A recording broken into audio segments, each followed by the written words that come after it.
সকালে মেয়ের দুধ গরম করতে গিয়ে দেখলাম দুধটা একদম ছানা কেটে গেছে।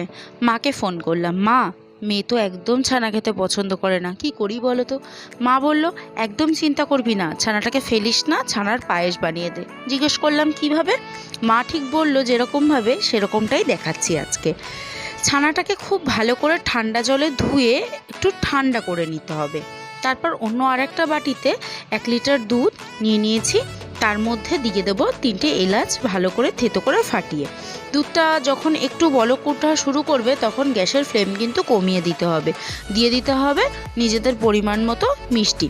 সে তুমি চাইলে চিনি দিয়েও করতে পারো, চাইলে গুড় দিয়েও করতে পারো। তারপর ছানাগুলোকে হাত দিয়ে ভালো করে ভেঙে নিয়ে দুধের মধ্যে দিয়ে দিতে হবে। ছানাটা দুধের মধ্যে দিয়ে দেওয়ার পর কিন্তু দুধটাকে কোনো রকমভাবেই আর ফোটানো যাবে না। ব্যাস তৈরি ছানার পায়েস। আমার মেয়েও খুশি, আমিও খুশি, পেটও ভরলো, মনও ভরলো। ভালো লাগলে লাইক